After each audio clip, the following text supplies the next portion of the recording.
는 우리가 누구의 이야기를 살펴보았죠? 대단합니다. 아직도 기억하고 있다니 대단합니다. 아비암이라고 하는 왕의 이야기를 살펴보았는데요. 그 아비암이라고 하는 왕은 좋은 왕이었습니까? 나쁜 왕이었습니까? 나쁜 왕이었습니다. 그는 자기의 아버지가 행한 것처럼, 아비암의 아버지가 누구였죠? 르호보암 왕이었는데, 르호보암처럼 똑같이 죄를 저질렀다라고 하는 이야기를 지난 시간에 살펴본 적이 있습니다. 그 이야기를 우리가 살펴보면서 우리들의 마음 가운데 한 가지 결심을 했을 거라고 생각이 드는데요. 무슨 결심을 했을까요? 내가 어떻게 사느냐가 우리 자녀들에게 미치는 영향이 크구나. 그러니까 내가 어떻게 살아야 되겠는가? 정말 내가 믿음으로 살아야 되겠다. 우리 자녀들에게 선한 영향을 끼치는 삶을 살아야 되겠다. 그런 경각심을 가지며 믿음의 결단들을 지난 시간에 했었을 거라고 믿습니다. 그렇게 하셨습니까? 대답이 3명만 하셨어요. 다들 하셨죠? 내가 믿음으로 바로 서야 나뿐만이 아니라 우리 자녀들까지 믿음으로 바로 설 수 있겠구나라고 하는 사실을 생각하면서 우리가 결심을 하고 결단을 하는 시간을 지난 시간에 가졌었는데요. 그런데 오늘은 정반대의 이야기를 살펴보게 되었습니다. 오늘 우리가 살펴볼 사람의 이야기는 바로 아비암의 아들 아사 왕에 대한 이야기입니다. 이 아사 왕은 지난 시간에 우리가 살펴본 아비암이라고 하는 사람의 아들이었는데요. 아비암이 나쁜 왕이었으니까 아사 왕도 나쁜 왕이 될 가능성이 굉장히 많을 거라고 우리가 상상을 할 수가 있었겠는데요. 그런데 오늘 본문의 말씀을 살펴보면 놀랍게도 이 아사 왕은 나쁜 왕이 된 것이 아니라 하나님의 마음에 따라서 정말 다윗과 같이 행했다고 오늘 성경 말씀은 기록하고 있습니다. 나쁜 왕 밑에서 나쁜 왕이 나오는 게 가장 자연스러운 모습일 텐데, 놀랍게도 아사 왕은 그 나쁜 아버지 밑에서 하나님의 뜻에 따라 살지 못했던 그런 나쁜 왕이라고 생각되는 아사 왕, 아비암 왕 밑에서 자란 이 아사 왕이 놀랍게도 하나님께서 보시기에 선한 왕이 되었다고 하는 것이 아주 특이한 일이라고 할 수가 있습니다. 열왕기상 15장 11절부터 15절까지의 말씀을 다시 한번 보면, 아사가 그의 조상 다윗같이 여호와 보시기에 정직하게 행하여 남색하는 자를 그 땅에서 쫓아내고 그의 조상들이 지은 모든 우상을 없애고 또 그의 어머니 마아가가 혐오스러운 아세라상을 만들었으므로 태후의 위를 베하고 그 우상을 찍어 기드론 시냇가에 불살랐으나 다만 산당은 없애지 아니하니라. 그러나 아사의 마음이 일평생 여호와 앞에 온전하였으며 그가 그의 아버지가 성별한 것과 자기가 성별한 것을 여호와의 성전에 받들어 드렸으니 곧 은과 금과 그릇들이더라 라고 기록하고 있는 것이죠. 아사 왕이 어떤 삶을 살았는가? 다윗과 같이 행했다. 우상을 제거했다. 하나님 앞에 성별하게 구별하여 드리는 믿음의 사람이 되었다라고 설명하고 있습니다. 도대체 어떻게 이렇게 된 것일까요? 나쁜 아버지 밑에서 어떻게 이런 선한 왕이 탄생될 수가 있었던 것일까요? 아시는 분? 저도 모르겠어요. 어떻게 이게 가능한 것인지. 아버지는 나빴지만 어머니는 괜찮은 사람이었을까요? 아니요. 어머니도 13절의 말씀에 기록하고 있는 것처럼 어머니도 아세라성을 섬기던 그런 나쁜 어머니였기 때문에 그 아들 아사왕이 어머니의 태후의 위를 폐할 정도로 아버지나 어머니나 다 별로 좋지 못한 왕이었는데, 어떻게 좋지 못한 아버지 어머니 밑에서 선한 왕이 나올 수가 있었을까라고 하는 게, 그것이 알고 싶다입니다. 그런데 한 가지 확실한 것이 하나 있습니다. 그 한 가지 확실한 것이 무엇일까요? 아무리 악한 환경에서 자란다고 할지라도 믿음의 가능성이 아예 없는 것은 아니다라고 하는 사실입니다. 그러니까 믿음이 없다고 하는 것에 대해서 핑계댈 것이 있습니까? 없습니까? 핑계댈 것이 없다. 환경 탓할 것이 없다. 부모 탓할 것이 없다. 우리 교회는 내가 신앙생활 하기가 적합하지가 않다 말할 게 없다. 이 세상에서는 내가 선한 것을 할 수가 없다라고 말할 핑계댈 것이 없다.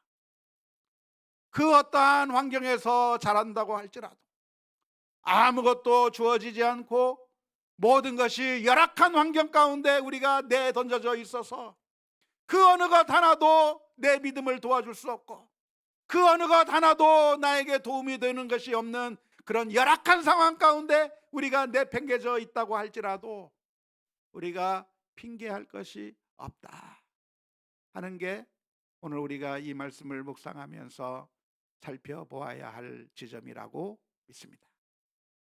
어떤 한 아이가 이런 얘기를 했다고 해요. 얘야, 너는 커서 무엇이 되고 싶니? 그랬더니 그 아이가 이렇게 대답을 했어요. 예, 저는 건물주의 아들이 되고 싶어요. 그런데 우리 아버지가 협조를 안 해주고 있습니다. 그렇게 말할 필요가 없다. 우리는 그 아무리 약한 조건이 우리 앞에 펼쳐진다고 할지라도 우리는 그 상황 가운데서도 믿음을 가질 수가 있는 것이죠.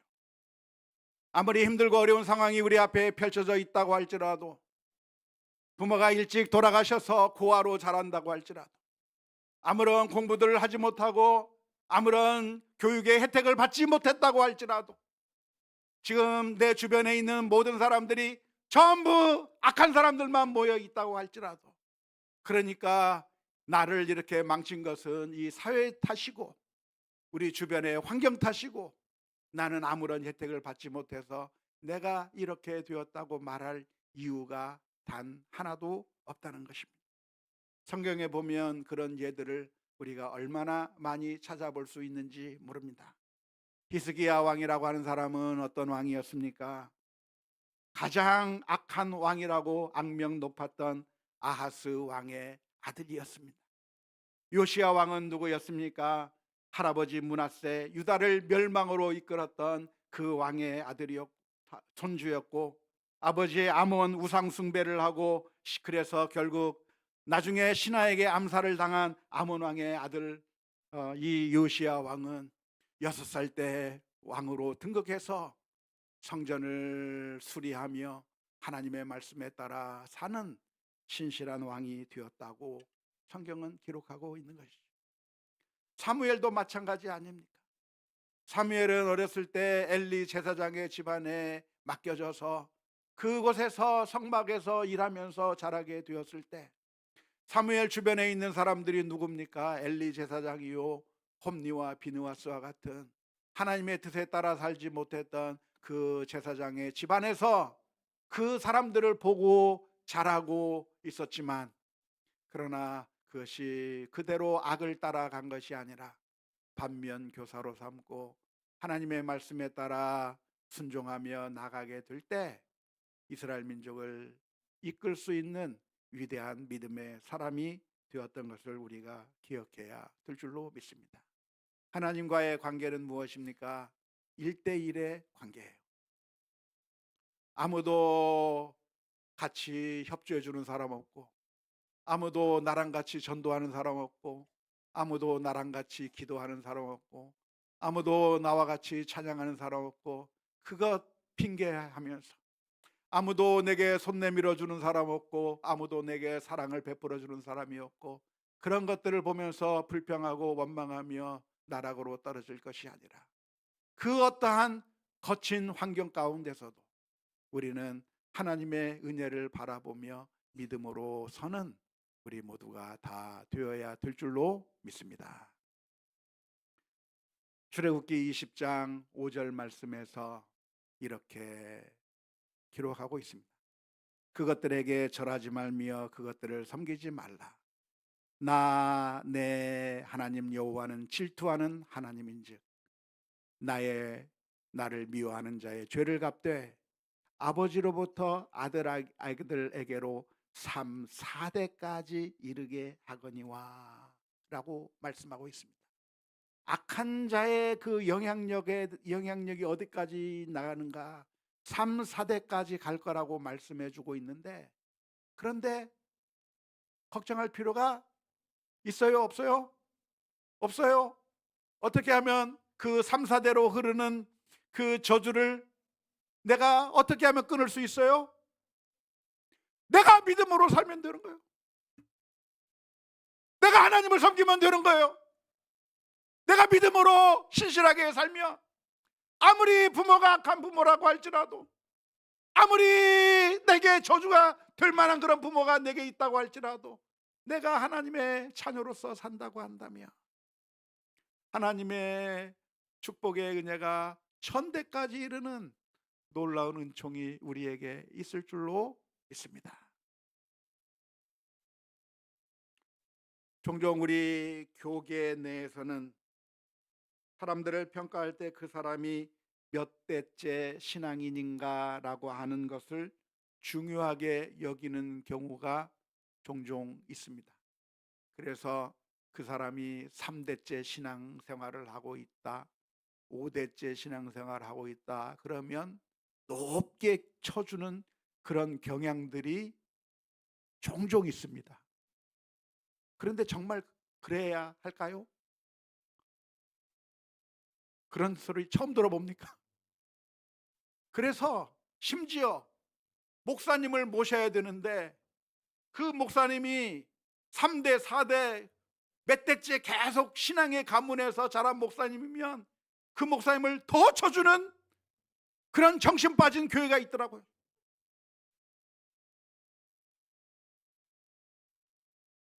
그게 말이 되는 소리입니까? 아니에요.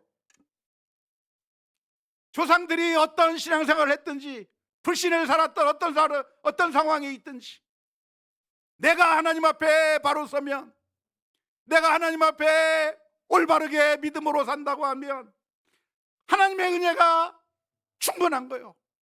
하나님의 은혜가 넘치는 거예요.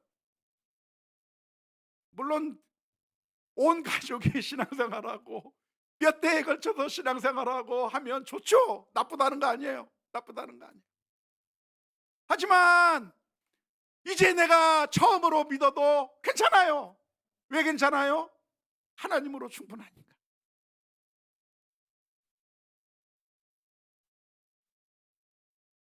오늘 지금 내가 하나님 앞에 바로 서 있느냐, 이것이 복된 인생의 유일한 기준이라고 하는 사실을 기억해야 될 줄로 믿습니다. 하나님께서 우리를 사랑하사 하나밖에 없는 그 아들을 우리 위해서 내어주신 그 하나님의 놀라운 사랑을 우리가 기억하고, 지금 우리들의 형편 가운데 여러 가지 조건들이 좋지 않고 상황들이 좋지 않다고 할지라도, 오늘 본문의 말씀을 보면 아사왕은 어떻게 행했는가? 아버지도 나쁜 왕으로, 어머니도 나쁜 여왕으로 그렇게 왕비로 있는 그 열악한 상황 가운데서, 그러나 이 아사왕은 아버지 어머니를 따른 것이 아니라 믿음의 표본이라고 할 수 있는 다윗을 보고 다윗과 같이 따라 순종하다가 하나님께서 보시기에 정말 거룩한 믿음의 삶을 살게 된 것이 축복이었다고 하는 사실을 기억하면서 오늘 또 우리들의 삶 가운데서 믿음의 삶, 믿음의 결단들이 있어야 될 것이고, 다른 사람들을 보며 핑계하는 것이 아니라 늘 믿음으로 신실하게 섬기고 나아가는 우리 모두가 다 될 수 있기를 주님의 이름으로 축원합니다. 우리 함께 같이 찬양하시겠습니다. 359장 찬양하겠습니다.